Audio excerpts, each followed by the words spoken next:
السلام عليكم ورحمة الله وبركاته.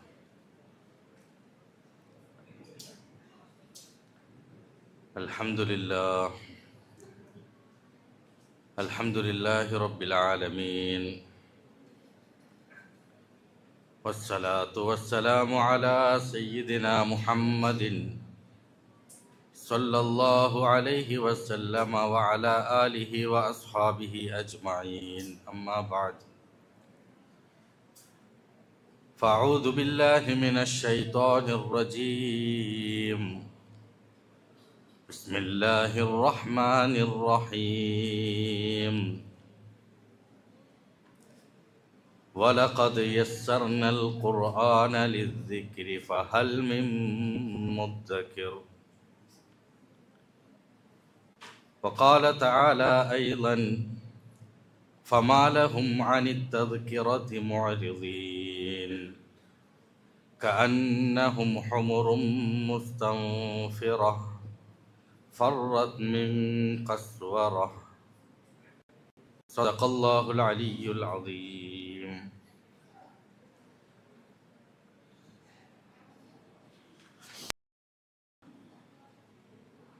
ഏറ്റവും ബഹുമാനാദരവുകൾ നിറഞ്ഞ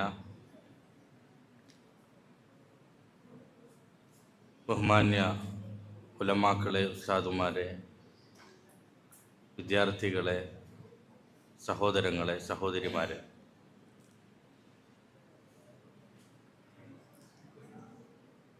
പരിശുദ്ധ ഖുർആൻ ഷരീഫിൻ്റെ പഠനവുമായി ബന്ധപ്പെട്ട ആളുകളുടെ സദസ്സാണിത്. ദർസുൽ ഖുർആൻ സംഗമം അഥവാ ഖുർആൻ പഠിതാക്കളുടെ സംഗമം. ഏറെ തൗഫീഖ് ചെയ്ത, ഏറെ സൗഭാഗ്യം ചെയ്ത ഒരു കൂട്ടം ആൾക്കാരാണ് അവർ. അള്ളാഹു സ്വീകരിക്കുമാറാകട്ടെ. പരിശുദ്ധമായ ഖുർആൻ ഷരീഫിൻ്റെ സന്ദേശങ്ങളെ ജീവിതത്തിൽ ഏറ്റുവാങ്ങാൻ, അത് ഉൾക്കൊള്ളാൻ അള്ളാഹു നമുക്ക് തൗഫീഖ് തരുമാറാകട്ടെ.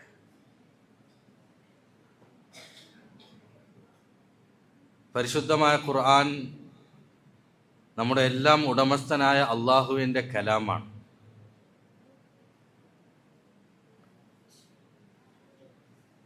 ഈ ദുനിയാവിൽ നമ്മൾ എങ്ങനെ ജീവിക്കണം, നമ്മുടെ ജീവിതം എന്താകണം, നമ്മൾ ആരാകണം, എങ്ങനെയാകണം എന്നൊക്കെ നമുക്ക് പഠിപ്പിച്ചു തരുന്ന, ജീവിതത്തിൻ്റെ അർത്ഥവും വഴിയും വെളിച്ചവുമായി മാറുന്ന അള്ളാഹുവിൻ്റെ സന്ദേശം. ആദം നബി അലൈഹിസ്സലാത്തു വസ്സലാമിനെ ഭൂമിയിലേക്ക് അയക്കുന്ന സന്ദർഭത്തിൽ അള്ളാഹു സുബ്ഹാനഹു വ തആല ആദം നബി അലൈഹിസ്സലാത്തു വസ്സലാമിനോട് ഇപ്രകാരം പറയുന്നുണ്ട്: ഫഇമ്മാ യഅതിയന്നകും മിന്നി ഹുദാ, തീർച്ചയായും ഭൂമിയിൽ നിങ്ങളുടെ അടുക്കൽ എൻ്റെ സന്മാർഗം വന്നെത്തും. ഫമൻ തബിഅ ഹുദായ ഫലാ ഖൗഫുൻ അലൈഹിം വലാ ഹും യഹ്സനൂൻ. എൻ്റെ സന്മാർഗത്തെ, എൻ്റെ സന്ദേശത്തെ ആര് ആ സമയത്ത് പിൻപറ്റുമോ, ആരതിനെ മനസ്സിലാക്കുകയും ജീവിതത്തിൽ ഉൾക്കൊള്ളുകയും ചെയ്യുന്നോ, ഫലാ ഖൗഫുൻ അലൈഹിം വലാ ഹും യഹ്സനൂൻ, അവർക്ക് ജീവിതത്തിൽ യാതൊരു ഭയവും ഉണ്ടാകുന്നതല്ല, യാതൊരു ദുഃഖവും ഉണ്ടാകുന്നതല്ല. അവരുടെ ജീവിതം സന്തോഷമായിരിക്കും, സമാധാനമായിരിക്കും, റാഹത്തിലായിരിക്കും, ഐശ്വര്യത്തിലായിരിക്കും. മനസ്സിൻ്റെ സന്തോഷം അവർക്ക് ധാരാളമായിട്ടുണ്ടാകും. ഫലാ ഖൗഫുൻ അലൈഹിം, അവരുടെ മനസ്സിൽ യാതൊരു ഭയപ്പാടുമില്ല, വലാ ഹും യഹ്സനൂൻ, അവർക്ക് യാതൊരു ദുഃഖവുമില്ല. ഇത് അല്ലാഹു തആല നേരത്തെ തീരുമാനിച്ച ആദം നബി അലൈഹിസ്സലാത്തു വസ്സലാമിനോട് പറഞ്ഞു.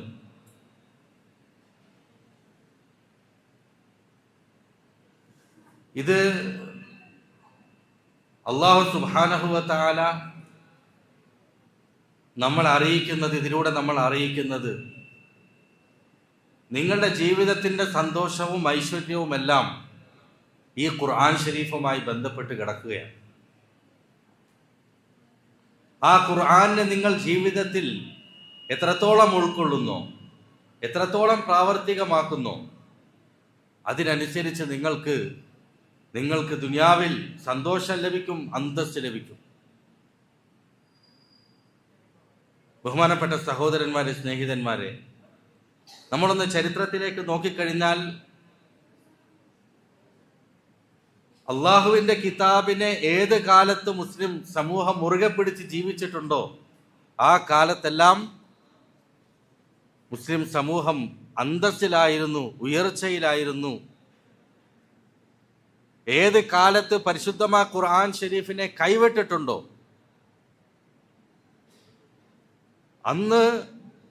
അന്ന് മുതൽ പലതരത്തിലുള്ള പ്രയാസങ്ങൾ, പലതരത്തിലുള്ള ബുദ്ധിമുട്ടുകൾ ഇതൊക്കെ മുസ്ലിം സമൂഹത്തിന് നേരിടേണ്ടി വന്നിട്ടുമുണ്ട്. മൗലാന അബുൽ ഹസൻ അലി നദീവ് റഹ്മഹുല്ല പറഞ്ഞിട്ടുള്ളത് പോലെ മുസ്ലിം സമൂഹം ഒരിക്കലും കച്ചവടത്തിന് വേണ്ടി വന്നവരല്ല,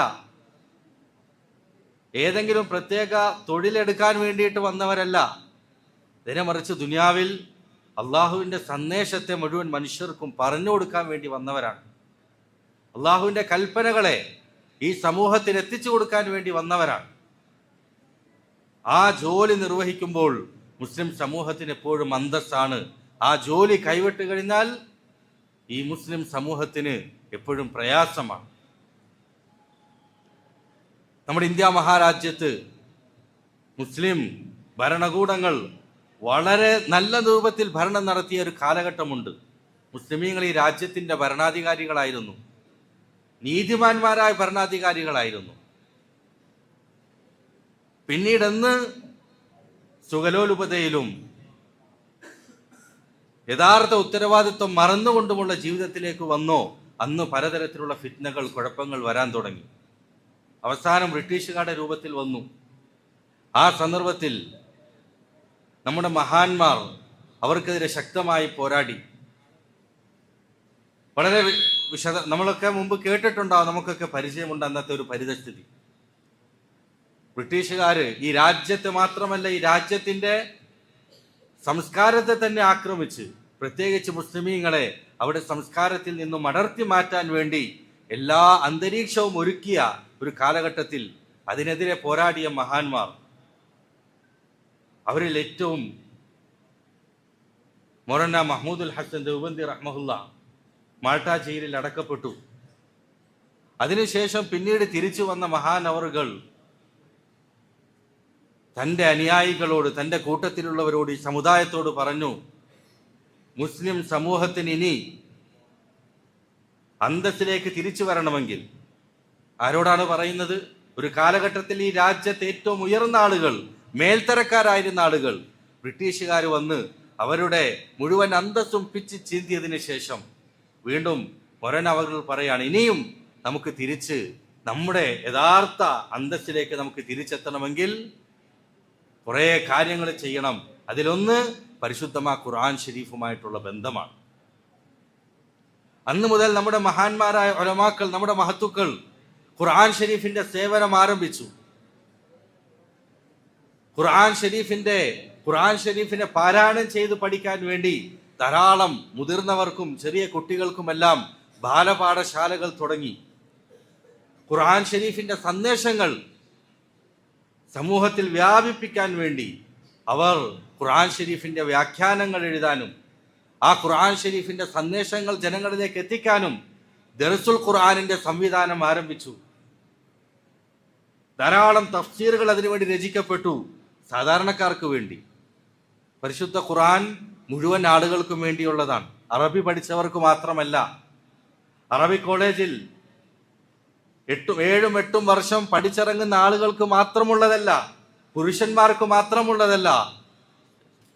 നേരെ മറിച്ച് ഈ സമൂഹത്തിലെ മുഴുവൻ ആളുകൾക്കുമുള്ളതാണ്, മുഴുവൻ മനുഷ്യർക്കും വേണ്ടിയുള്ളതാണ്. അല്ലാഹു തആല ഖുർആനിൽ എത്രയോ സ്ഥലങ്ങളിലാണ് യാ അയ്യുഹന്നാസ്, ഓ ജനങ്ങളെ എന്ന് സംബോധന ചെയ്തിട്ടുള്ളത്. മുഴുവൻ മനുഷ്യർക്കും വേണ്ടിയുള്ള സന്തോഷത്തിന്റെ, സമാധാനത്തിന്റെ, നല്ല അധ്യാപനങ്ങളുടെ ആകെത്തുകയാണ് ഖുർആൻ. ആ ഖുർആൻ അത് മുഴുവൻ മനുഷ്യരിലേക്കും എത്തണം എന്നുള്ള ഉയർന്ന ചിന്തയിലാണ് നമ്മുടെ മഹത്തുക്കൾ ഖുർആൻ ഷരീഫിന്റെ സേവനം തുടങ്ങി വെച്ചത്. മുഴുവൻ ആളുകളിലേക്കും ഖുർആന്റെ സന്ദേശം എത്തിക്കുക, മുഴുവൻ ആളുകളിലേക്കും. സഹോദരങ്ങൾ, അതിൻ്റെ ആ ഒരു പരമ്പര, സുവർണ പരമ്പരയിലാണ് ഇപ്പോൾ നമ്മൾ സയ്യിദ് ഹസനി ദാറുൽ ഉലൂം അൽ ഇസ്ലാമി ഓച്ചിറയുടെ നേതൃത്വത്തിൽ, സയ്യിദ് ഹസനി അക്കാദമിയുടെ ആഭിമുഖ്യത്തിലൊക്കെ നടത്തുന്ന ദർസുൽ ഖുർആനിന്റെ സംരംഭവുമായിട്ട് നമ്മൾ ബന്ധപ്പെട്ടിട്ടുള്ളത്.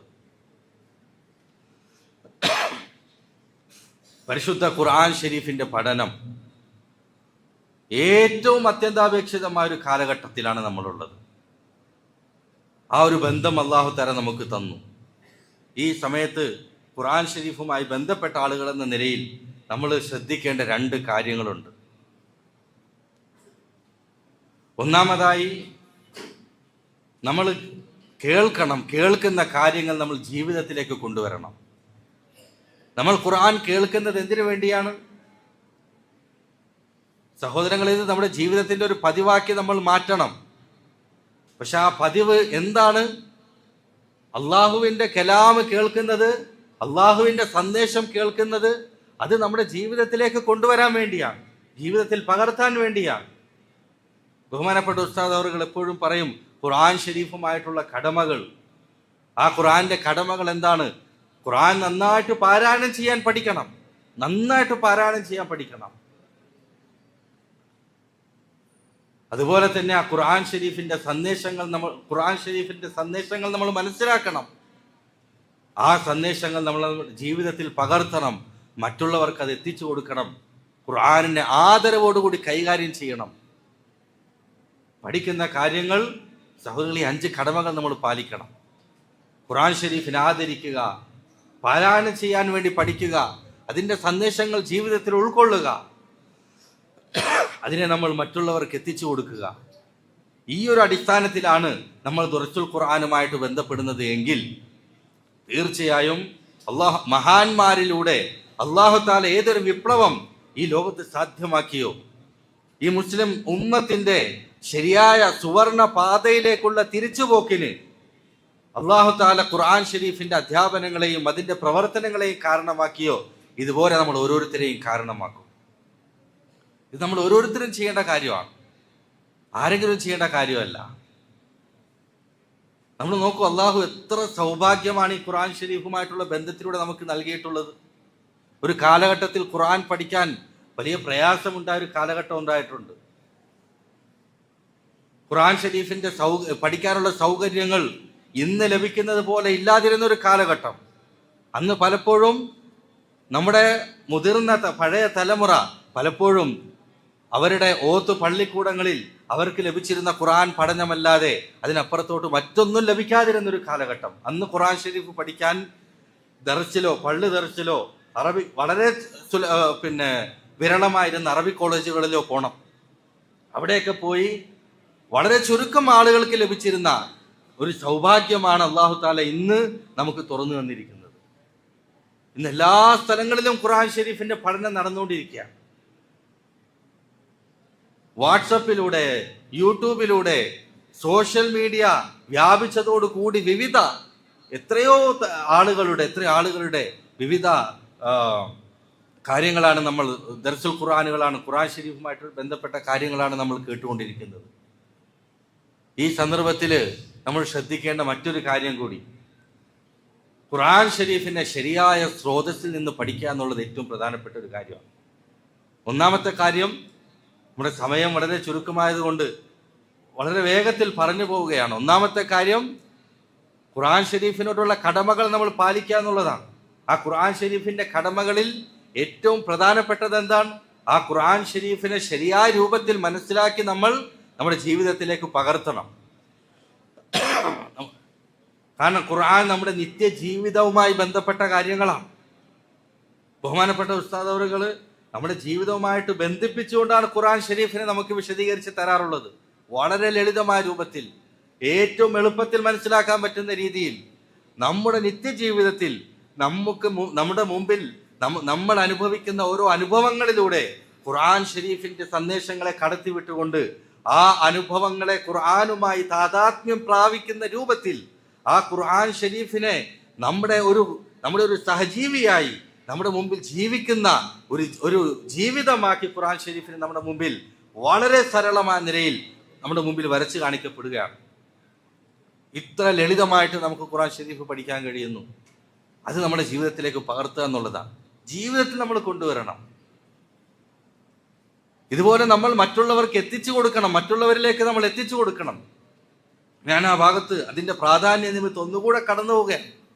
നമ്മൾ കേൾക്കുന്നു, മുടക്കരുത്. നമ്മൾ രാവിലെ നമ്മൾ പത്രം വന്നില്ലെങ്കിൽ നമ്മൾ അസ്വസ്ഥരാകും, ചായ കിട്ടിയില്ലെങ്കിൽ നമ്മൾ അസ്വസ്ഥരാകും എന്നതുപോലെ ഒരു ദിവസം പരിശുദ്ധമായ ഖുർആൻ ഷരീഫിന്റെ വചനങ്ങൾ, അതിന്റെ സന്ദേശങ്ങൾ കേൾക്കാൻ കഴിയുന്നില്ലെങ്കിൽ അതിൽ താമസം വന്നാൽ മനസ്സ് അസ്വസ്ഥപ്പെടുന്ന രൂപത്തിൽ ഖുർആൻ ഷരീഫുമായിട്ട് നമുക്ക് ബന്ധം ഉണ്ടാകണം. ആ ബന്ധത്തിന്റെ ഫലം എന്താണ്? ഖുർആൻ നമ്മുടെ കൂട്ടുകാരനായി മാറും, നമ്മുടെ ജീവിതത്തിലും നമ്മുടെ മരണത്തിന് ശേഷമുള്ള നമ്മുടെ ജീവിതത്തിലുമൊക്കെ. സഹോദരങ്ങളെ, ഇത് നമ്മൾ മറ്റുള്ളവർക്ക് എത്തിച്ചു കൊടുക്കണം. നമ്മുടെ ഒരു വളരെ എളുപ്പമാണ് ഇന്ന് ദാവത്ത്. ഒന്ന് നമ്മൾ ഫോർവേഡ് ചെയ്താൽ എത്രയോ ഗ്രൂപ്പുകളിലേക്ക് എത്തിക്കാൻ കഴിയും. എത്ര ആളുകൾ ഖുർആൻ ഷരീഫിന്റെ വാക്കുകൾ കേൾക്കും. നമ്മൾ നമ്മുടെ ഗ്രൂപ്പുകളിലേക്ക് നമ്മൾ എത്രയോ മെസ്സേജുകൾ അയക്കാറുണ്ട്. ആ മെസ്സേജുകളിലേക്കൊക്കെ നമ്മൾ അതിന്റെ കൂട്ടത്തിൽ ദർസുൽ ഖുർആൻ അയക്കും. ആവശ്യമില്ലാത്ത മെസ്സേജുകൾ എത്രയോ നമ്മൾ അയക്കുന്നു. ഈ ദർസുൽ ഖുർആന്റെ സന്ദേശം നമ്മൾ അയച്ചു കൊടുക്കും. ഇങ്ങനെ നമ്മൾ ആ കണ്ണിയിൽ നമ്മൾ പങ്കാളികളാകി. രണ്ടാമത്തെ കാര്യം, നമ്മൾ ഇനി ഖുർആൻ ഷരീഫ് നമ്മൾ കൂടുതലായിട്ട് പഠിക്കണം. നമ്മൾ കൂടുതലായി പഠിക്കുമ്പോൾ ശരിയായ സ്രോതസ്സിൽ നിന്ന് നമ്മൾ പഠിക്കണം. ഇന്ന് ഖുർആൻ ഷരീഫിന്റെ പേരിൽ ധാരാളം തെറ്റുകൾ ഉമ്മത്തിനെ ലലാലത്തിലേക്ക് കൊണ്ടുപോകാനുള്ള പരിശ്രമം ഒരു ഭാഗത്ത് നടക്കുന്നുണ്ട്. നെല്ലും പതിരും വേർതിരിച്ചറിയാൻ നമുക്ക് സാധിക്കണം. നമ്മൾ ശരിയായ സ്രോതസ്സിൽ നിന്നായിരിക്കണം പഠിക്കേണ്ടത്. തഖ്വയുള്ളവരിൽ നിന്നും ഖുർആൻ ഷരീഫിന്റെ ശരിയായ സന്ദേശം നമുക്ക് മനസ്സിലാക്കി തരുന്ന ആളുകളിൽ നിന്നാണ് നമ്മൾ പഠിക്കേണ്ടത്.